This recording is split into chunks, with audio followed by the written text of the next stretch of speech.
One నుంచి main gate నుంచి అల్లు అర్జున్ని తీసుకొని వెళ్ళడానికి కూడా మనం చూస్తూ ఉన్నాం ప్రస్తుతం. సో ఇక్కడ కూడా అల్లు అర్జున్ న్యాయవాదులు ఇప్పటికే చేరుకొని ఉన్నారు. తన వాదనలు కూడా వినిపించే అవకాశం ఉంది. ఎందుకంటే ఇప్పటికే సంధ్యా థియేటర్ వైపు నుంచి కూడా వాళ్ళు చెప్తా ఉన్నారు, మేము ముందుగానే ఇక్కడ ఈరోజు ప్రీమియర్ షో ఉంది, అల్లు అర్జున్ కూడా హాజరవుతారు అనే సమాచారం కూడా మాకు అందింది అని చెప్పి పోలీసులకు వాళ్ళు లేఖ కూడా రాసినట్లుగా తెలుస్తుంది.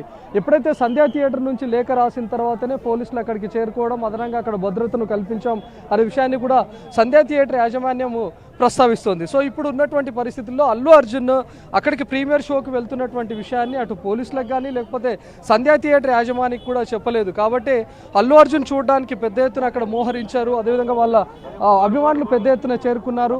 ఆ సందర్భంలోనే తొక్కిసలాట జరిగింది అనే విషయం కూడా ఇప్పుడు నమోదైనటువంటి కేసులు కూడా అవే. సో అల్లు అర్జున్ తరఫు న్యాయవాదులు ఇప్పుడు ఏం చెప్తారు, లేకపోతే అల్లు అర్జున్ వెళ్తున్నాడు అనే విషయాన్ని కూడా సంధ్యా థియేటర్ యాజమాన్యానికి ముందే తెలుసా, లేకపోతే అల్లు అర్జున్ తరఫున వ్యక్తులు కానీ లేకపోతే పుష్ప 2కు సంబంధించినటువంటి ప్రొడక్షన్ టీం ఏమైనా ముందుగానే చెప్పారా అనే దానిపైన కూడా తెలియాల్సి ఉంది. మరి ప్రస్తుతం ఇక్కడ నాంపల్లి కోర్టులో ఎంతసేపు వాదనలు జరుగుతాయనేది కూడా వేచి చూడాలి.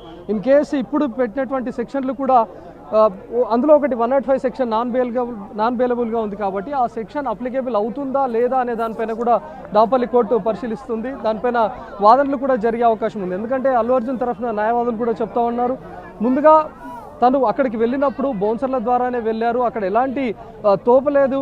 ఈవెన్ మేము అక్కడికి వెళ్తున్నటువంటి విషయాన్ని కూడా మేము సంధ్యా థియేటర్ యాజమాన్యానికి ఎప్పుడైతే బయలుదేరామో చెప్పామని చెప్తూ ఉన్నారు. కానీ ఆ విషయం పైన మాత్రం సంధ్యా థియేటర్ యాజమాన్యం చెప్తూ ఉంది, మాకు ఎలాంటి ముందస్తు ఇన్ఫర్మేషన్ లేదు, ఎప్పుడైతే హీరో ఇక్కడికి చేరుకున్నారో అప్పుడే తనను లోపలికి అనుమతించామనే విషయాన్ని కూడా సంధ్యా థియేటర్ యాజమాన్యం చెప్తా ఉంది. సో ముందుగా అక్కడ జరిగినటువంటి తొక్కిసలాటకు కానీ లేకపోతే అక్కడ జరిగినటువంటి గందరగోళానికి, అదేవిధంగా రేవతి మృతికి పూర్తిగా అల్లు అర్జున్నే బాధ్యుల్ని చేస్తూ ఏవన్గా కూడా అల్లు అర్జున్ని పెట్టారు. సో ప్రస్తుతం లోపలికి తీసుకొని వెళ్ళారు, పోలీసులు కూడా అదనంగా భద్రతను ఏర్పాటు చేశారు.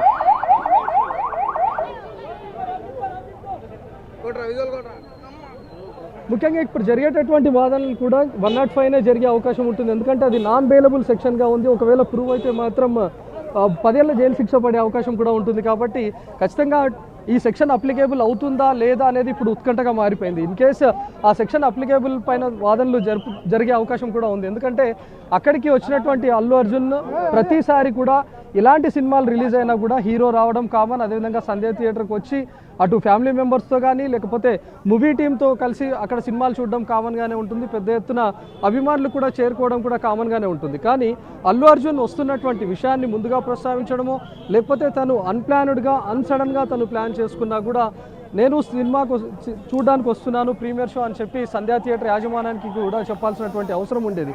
ఎందుకంటే అక్కడ జరిగినటువంటి క్రమంలో ఒక్కసారిగా అల్లు అర్జున్ వస్తున్నాడనే విషయం తెలుసుకొని అభిమానులు పెద్ద ఎత్తున గుమిగూడడం, దానికి తోడు అక్కడే చాలామంది కోచింగ్ సెంటర్లో ఉంటాయి కాబట్టి అక్కడి నుంచి అభిమానులను చూడడానికి అల్లు అర్జున్